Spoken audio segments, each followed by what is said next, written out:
ராம் சீதா சீரியலில் இப்போ ஒரு எக்ஸ்ட்ரானரியான ப்ரோமோ வந்திருக்கு. ஸ்கிப் பண்ணாமல் ஃபுல்லோடையும் கேளுங்க. அதுக்கு முன்னாடி இந்த வீடியோ பிடிச்சிருந்துச்சுன்னா லைக் பண்ணிட்டு பாருங்கள். ரொம்ப பிடிச்சிருந்துச்சுன்னா சேனலுக்கு வந்து சப்ஸ்கிரைப் பண்ணி கண்டினியூஸாக ஆதரவு வந்துட்டாங்க. அஞ்சலியும் வந்து கல்யாணம் பண்ணி முடிச்சிட்டாங்க. இது நம்ம சீதாக்கே தெரில. இப்போ நான் தான் உனக்கு கல்யாணம் பண்ணி வச்சேன்னு சொல்லுவாங்க எல்லாரும். அதுக்கு தான் நான் இந்த வீட்டிலேயே நான் முடிக்கலை. எனக்கும் அந்த வீட்டுக்கு சம்மந்தம் இல்லை. என் வாழ்க்கையை வந்து தலைகீழ ஆக்க பார்த்தாங்க. நான் வந்து சரி செஞ்சுட்டேன். இனிமேட்டு நான் அங்கே வர வேண்டிய அவசியம் இல்லை, தேவையில்லை. உன்னை நான் அந்த வீட்டிலேருந்து தான் கூட்டிகிட்டு வந்தேன்.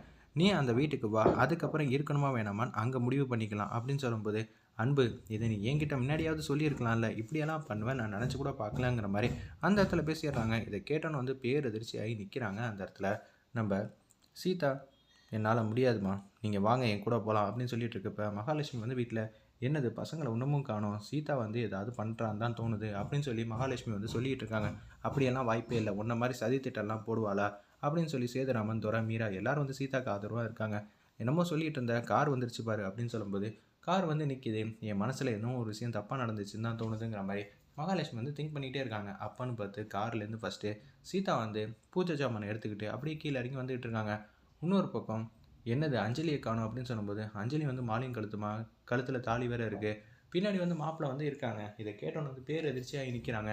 என்ன நடக்குது இங்கே அப்படின்னு சொல்லி மகாலட்சுமி வந்து உச்சக்கட்ட கோபத்தில் வந்து பேசுகிறாங்க. அப்பன்னு பார்த்து நான் இவரை காலேஜில் படிக்கும்போதே வந்து லவ் பண்ணிக்கிட்டு இருந்தேன் அப்படின்னு சொல்கிறாங்க நம்ம அஞ்சலி. இதை கேட்டோன்னு வந்து ராமோட மீதி 2 தங்கச்சி இருக்காங்களே, பிரியாவும் சத்யாவும், அவங்க வந்து வாய் மேலே கை வைக்கிறாங்க. அச்சச்சோ, இது நமக்கு கூட சொல்லாமல் ரகசியமாக வந்து வச்சுருந்தாலேங்கிற மாதிரி யோசிச்சுட்டு இருக்காங்க. அதுக்கப்புறமேட்டு பேசுகிறாங்க நம்ம அஞ்சலி. இவங்க வேறு யாரும் இல்லை, சீதாவோட கூட பிறக்காத அண்ணன் தான், அதாவது சித்தப்பா முறையில் அண்ணன் முறை வருங்கிற மாதிரி அந்த இடத்துல வந்து சொல்கிறாங்க. இதை கேட்டோன்னு வந்து அப்போனா எனக்கு தெரியாமல் நான் பார்த்த சம்பந்தம் வந்து நடக்கக்கூடாதுன்னு சொல்லிட்டு அஞ்சலிக்கிட்ட நீ தனியாக கூப்பிட்டு வந்து பேசியிருக்க, லவ் பண்ணுறியா என்ன ஏதுன்னு. இப்போ எனக்கே தெரியாமல் என் பொண்ணுக்கு வந்து கல்யாணம் பண்ண நீ யாரடிங்கிற மாதிரி சீதாக்கிட்ட பேசிகிட்டு இருக்கும்போது கண்ணத்தில் வந்து பொழிச்சுன்னு அடிக்கிறாங்க. தப்பெல்லாம் நம்ம மேலே இருக்கனால நம்ம வாயே திறக்கக்கூடாதுன்னு சொல்லிட்டு சீதா வந்து யோசிச்சுட்டு இருக்காங்க. அவங்க மேலே தப்பு இல்லை அப்படின்னு சொல்லி அந்த இடத்துல நம்ம அன்பும் ஒரு பக்கம் அஞ்சலியும் பேச வரப்ப, நீ பேசாத, நீ இனிமேட்டு என் பொண்ணே கிடையாது, இந்த வீட்டுக்கும் உனக்கும் சம்மந்தம் கிடையாது, என்னையும் நினச்சிக்கிட்டு இருக்க, என்னை யாரும் வந்து இவ்வளோ பெரிய நம்பிக்கை துறக்கும் செய்யவே இல்லை.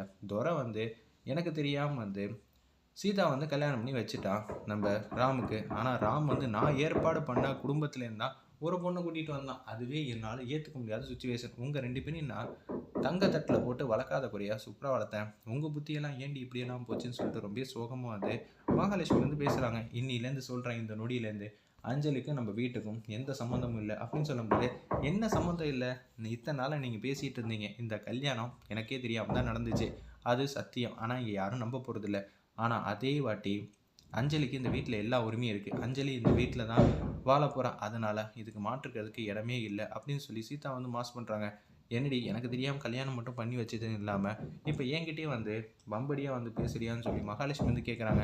நீங்கள் பண்ணால் அது இந்த குடும்பத்தோட நன்மைக்காக. இப்படி ஒரு மாப்பிள்ளையை பார்த்து கல்யாணம் பண்ணி வைக்கணும் முடிவு பண்ணால் அஞ்சலி எடுத்த முடிவு சரியான முடிவு.